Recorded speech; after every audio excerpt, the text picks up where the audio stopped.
Hello and welcome to episode 108 of the Heart of Markness Led Zeppelin podcast. Hola, bienvenidos. We have part 2 of the magnificent, earth-shaking, titanic Dogs of Doom release of Bloomington 1975, January 18th, 1975, the show, the tour opener. Previously unheard except for a few soundboard snippets last year. Hopefully this will shake the tree and get the rest of that tape released. And already I believe I've seen one Matrix recording of this show with Kashmir and the parts that have already been released to the soundboard already layered over it. I haven't grabbed it yet because I figure I'm going to be consistent and stick with the audience tape. However, when it comes out, if it's amazing, I will revisit it. Okay? All right? All right.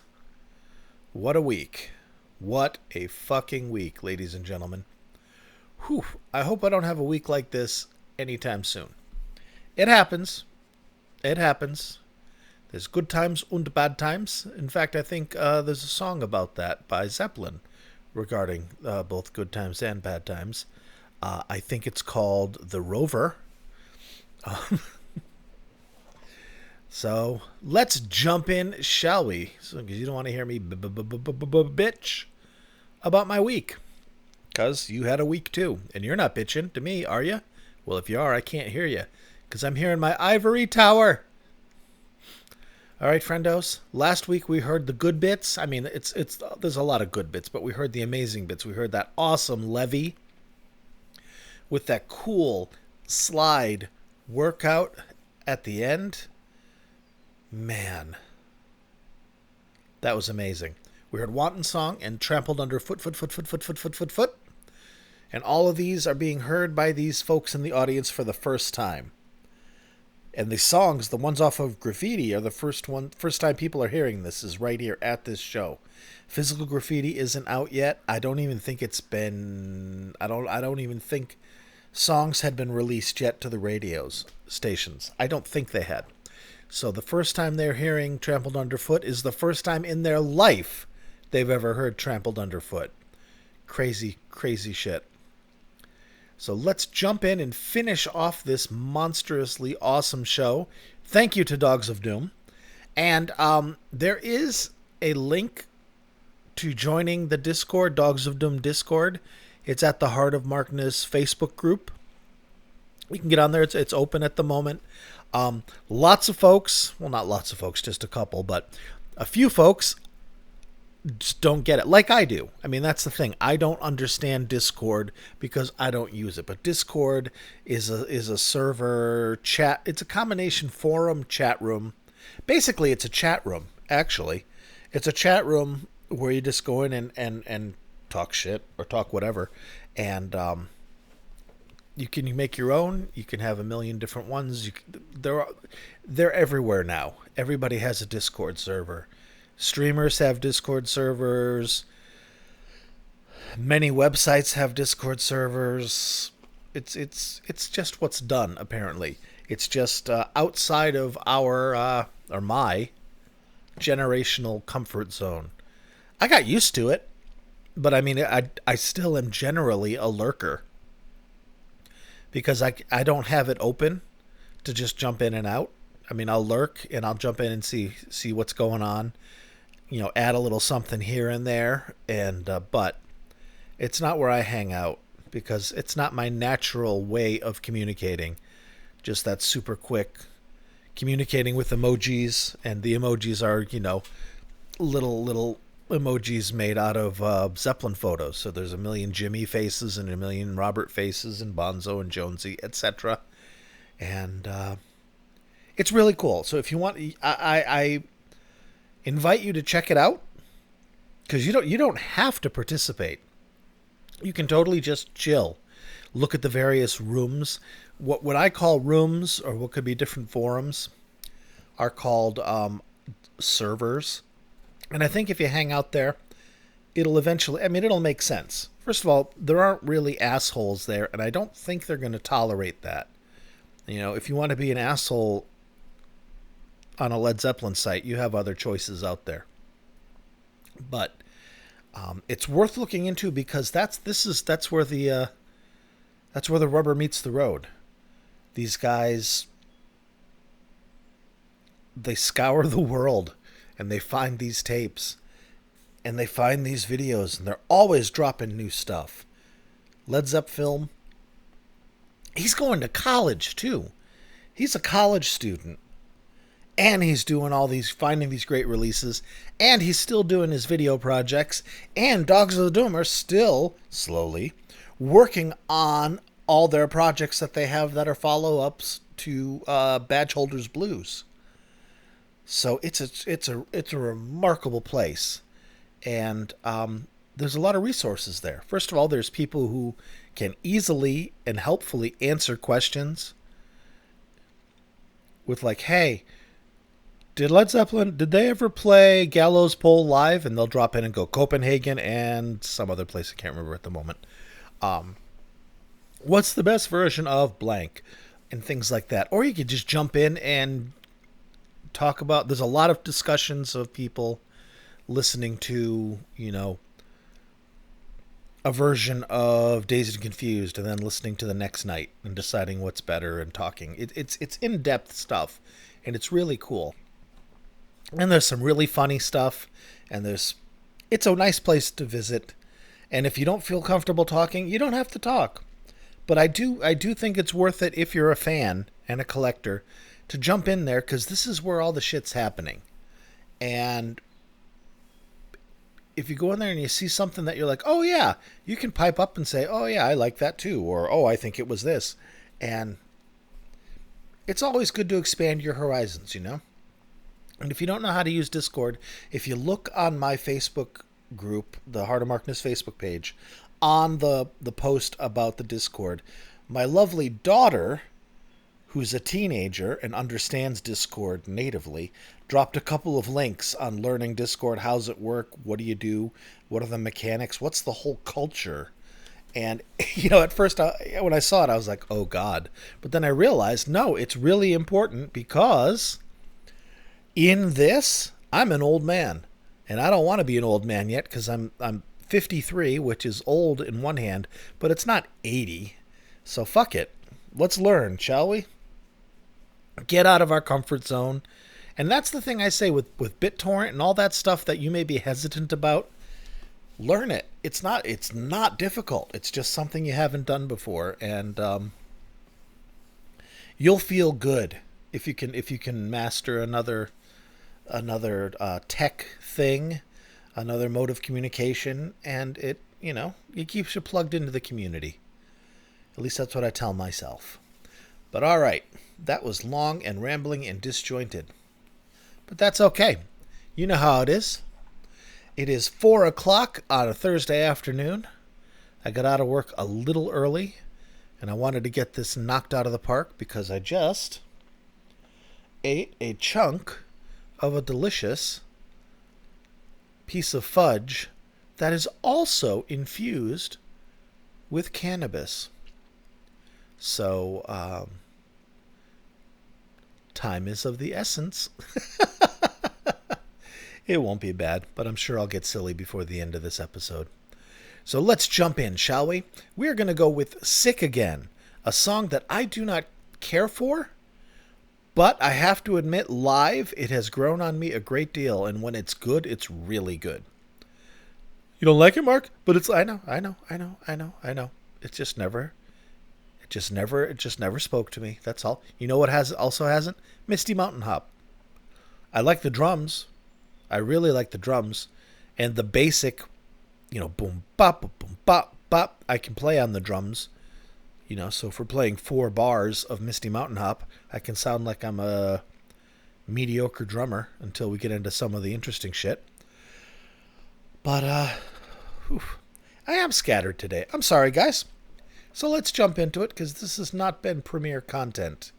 And I've wasted 10 minutes of your time, which is enough. I am satisfied.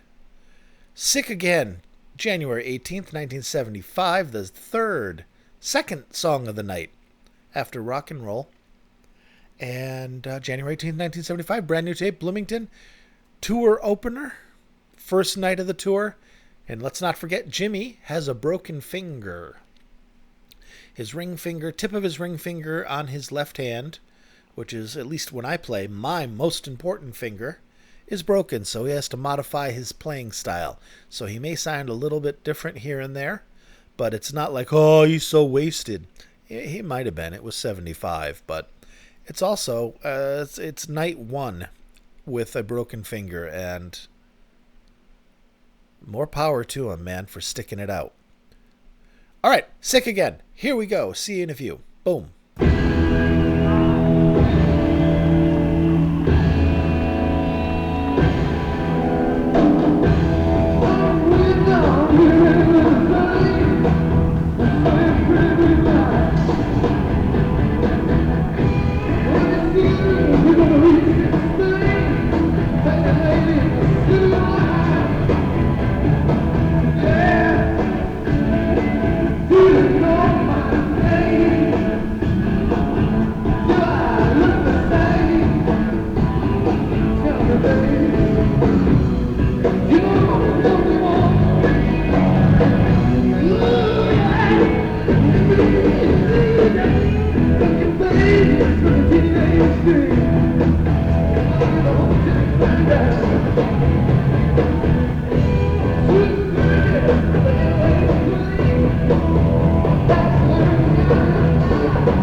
Okay. Good performance.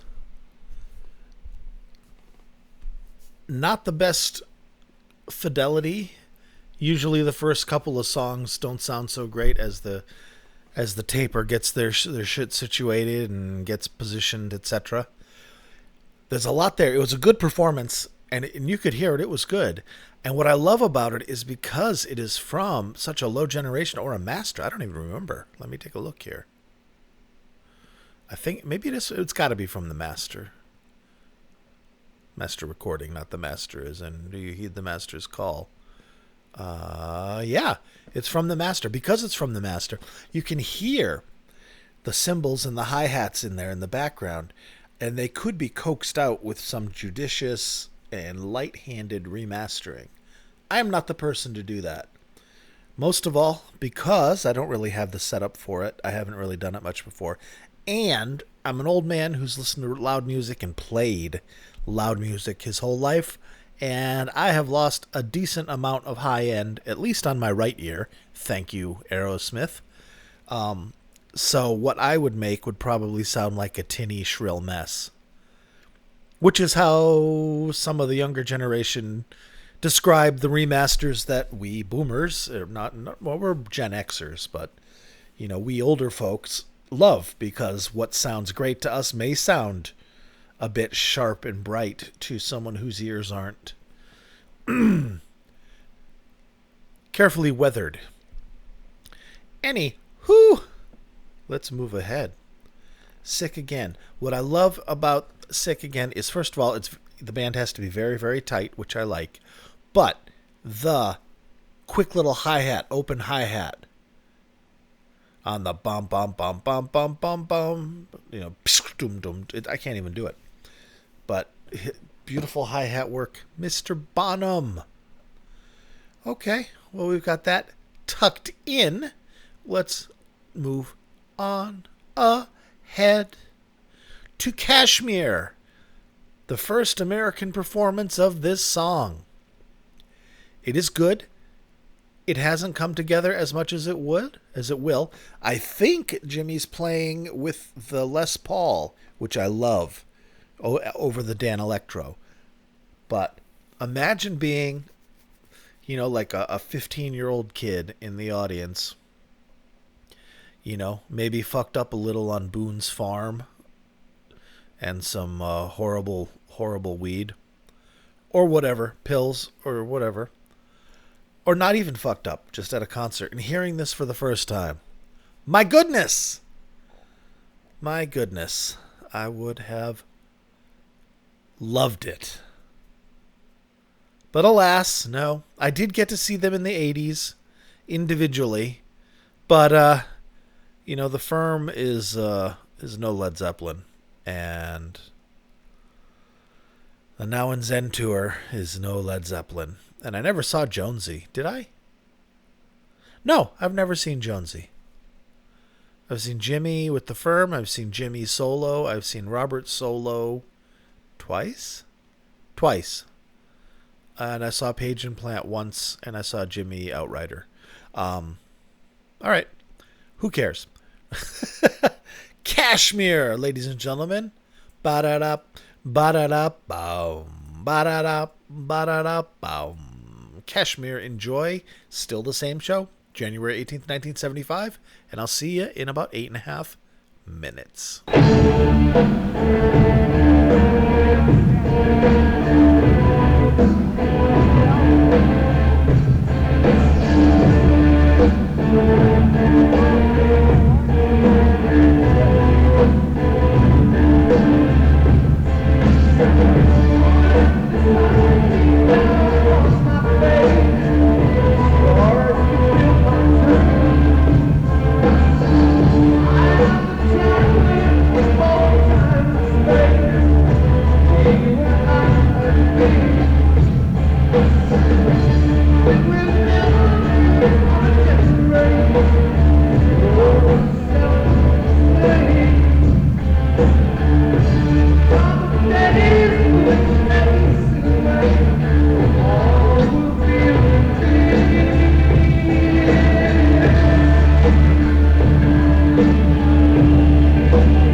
That was awesome. What a good song. My God. 75 was a good year. Is it? Well, it wasn't the best year, but it was still awesome. You could see Zeppelin on the Physical Graffiti tour. You could see Pink Floyd on the Wish You Were Here tour. You could see Yes on the Relayer tour, which is a bummer because I love Rick Wakeman and I would love to see him, but Patrick Moraz is no slouch. Oh, what else was there? The Stones? It's a matter of like the Rick Wakeman thing. I would have loved to have seen the Stones with Mick Taylor. 73, 72 would have been awesome. Even 71 would have been great. Or 70 or 69. Any of the Mick Taylor stuff. 75, the Stones just had Ronnie Wood. But Keith was not the finest hour for the Stones. The 75 Stones tour, I think, if I remember correctly, is I don't know, it's hit or miss. Anyway, you could go and see all those fuckers. Still, you'd be still seeing the Stones in the 70s. Jesus Christ. Floyd would have been good. Man. It's crazy. Sometimes you ever see, like Dave Lewis, who publishes Type But Loose, the Led Zeppelin fanzine, and is basically the avatar of all things Zeppelin. On his Facebook page, he will post almost every day, if not every day, photos of the concert listings from the music magazines from back in the day. So here's who was around in May of 1976 or October 1971, and it just shows, like when you open up your newspaper and it has all the little ads for the clubs in town. You could go see it. It's, like Led Zeppelin, the Stones, Floyd, the Who, and just, oh yeah, you could see the Who in 75 too. I think they toured in 75. If not, they toured in 76. And again, it would have been post-peak, but still, Who with Keith Moon, still great, Just like seeing Zeppelin in 75 is in many ways post-peak, but still amazing. And Floyd, I don't know. Floyd, I love Pink Floyd, but I haven't listened to them in a while. But when I do listen to them, I really love them. And I listen to them a lot. I mean, no lie, I think I went through high school at least my sophomore year listening to The Wall every day on vinyl. Good times. All right. Here comes the spiel portion of the show. I'll get through it quick, but it has to happen. First of all, guys, if you would, please leave me a review on whatever podcast platform you're on. I know it's a pain in the ass. I know nobody wants to do it and nobody wants to type on a phone. I get it. I feel the same way, and I don't leave reviews for the podcasts I listen to, do I? I'm a hypocritical dick. I will leave a review for one podcast as soon as I finish this, because you gotta walk the walk if you're gonna talk the talk. But the reason for doing that is any review left, regardless of whether it's positive or negative, increases the relevance of my podcast in the eyes of the podcast algorithms. So it will be seen as having more interaction with its listener base, and therefore be deemed more relevant. So when someone searches for Led Zeppelin, say, when I first started the podcast, I didn't come up at all. Now I do. Not as quickly and as high as I would like to, but it helps. It helps people find me. It helps me show up more in suggested listings. It helps, and like I said, it helps people if they're searching for music podcast, classic rock podcast, live music podcast, something like that. All those tangential associated keywords, they'll have a better chance of finding me. It helps the podcast. It doesn't cost anything. It does take a little bit of time, but it really makes a tangible difference to the podcast and myself. So if you would take that time, I would deeply appreciate it. And all right, where you can find me. Sorry, I'm so not in the flow. It's like I said, it's been a week. It's been very, very busy. Had a little bit of heartbreak, etc. But no. Country music. There will be whiskey and sad songs this weekend, and then you get on with life. What am I going to say? Oh yes, you can find me on YouTube as Heart of Markness, Twitter, Heart of Markness, Facebook, Heart of Markness, see the trend. Heartofmarkness.com is where you will find you can find this entire concert, this entire tape you can download for free there. I got the tape for free. This recording is distributed for free. And one of the hubs from which you can download it is heartofmarkness.com. While you are there, you will see a banner ad for my Patreon. If you like what I do and you like how I do it and you're of the means and a mind to help support it materially, you're invited to go to patreon.com/heartofmarkness, see what's there for you. And, I'll read your name if you're a patron every week, unless you don't want me to. One person did not want me to, which was a super duper bummer because it was a holy shit. Well, it was a name you would recognize. Not a Zeppelin name, but just another.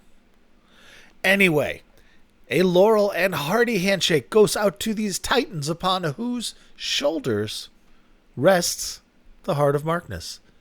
Thank you to Knegern, Jeff, Chris, Michael, Rob from Melbourne, Australia, Wayne. I was going to read the rest of your name, but then I realized I shouldn't do that. So just Wayne. Brad, Danielle, Tracy, David. Nice mixtape, David. David put a picture of his an old tape he made back in the 90s of various like performances of Kashmir through the years, like set the studio version, 77 version, Page Plant version. And it was just, brings me right back. When you made tapes, were you like a Maxell or a TDK person? I was Maxell, XL2Ss and XL2s when I was making mixtapes and recording stuff. I did get into Denon when I got a Denon tape deck. That thing was fucking great. Oh my God, I missed that tape deck. It was so good. It would set the bias, it would tweak and calibrate the bias all by itself. And then I used Denon tapes with that because the Denon tapes on the Denon rig really did sing. But my favorite cassette of all time was the Sony metal tape, the one with the ceramic shell. Weighed like half a pound. Like it had significant weight. Oh my God, that was good. You could crank the levels up so high on that. I miss those days. I understood the technology back then. I was good. I was good at recording. I was good at getting optimal quality out of stuff. Whatever. Ever onward, right? You got to keep growing or you get old. What else am I doing? Did I mention everybody or did I I did. Fucking A. I'm sorry, guys. Scattered is the word. David, who put the mixtape up. Hey, man, thanks for doing that. Mark, who commented on the mixtape. Other David, who was suspiciously absent from the conversation. Bonzo Billy, and of course, Mimo. Shout out to patron emeritus Jeremy, who provided the microphone through which I'm speaking to you, and Avi of the Raven Avatar, long-time patron, but patron no longer, but patron in my heart. Same thing for Peter. Hope you're doing all right, man. Okie dokie. And Evan, the youth in high school. Holy shit, it never ends. These are the titans upon whose shoulders rests the heart of Markness, and here endeth the lesson. We shall move on now with a very, very good, kick-ass, I would even say, performance of No Quarter. You know, the 1975 No Quarters are really starting to grow on me. Man. I do love the nice, short, truncated Copenhagen 79 on the 24th. Like 9 minutes long, 13 minutes, whatever it is. It's manageable. So tight. But yeah, you're going to enjoy this. I hope you enjoyed this whole thing. All right, No Quarter, ladies and gentlemen. Opening night of the U.S. tour, 1975. Led Zeppelin, Earth.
Hey,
And there you have it.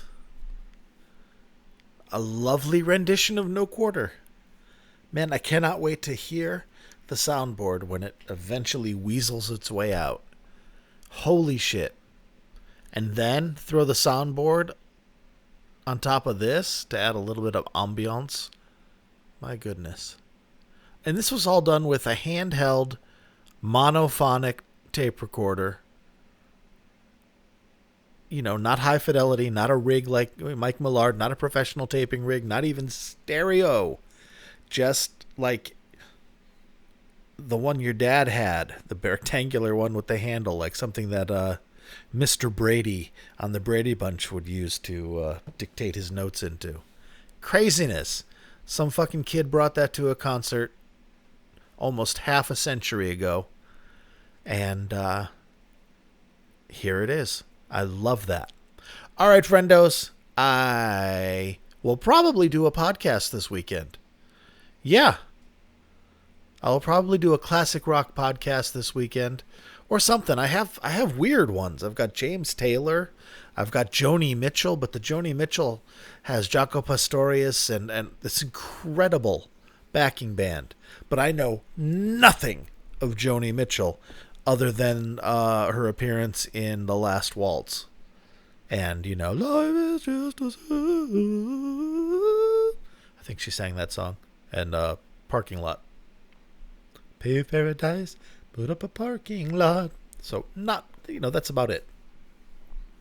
I know she's a genius. It's just, well, you know what? Fuck it. Maybe I'll do that. Or I have a whole bunch of things. I have an Aerosmith show from 75. I should. I should. All right, you'll probably hear from me this weekend. If not, it'll be next Thursday with more Led Zeppelin madness, madness, madness, madness. So be good to yourselves and each other, and thank you very, very much for listening.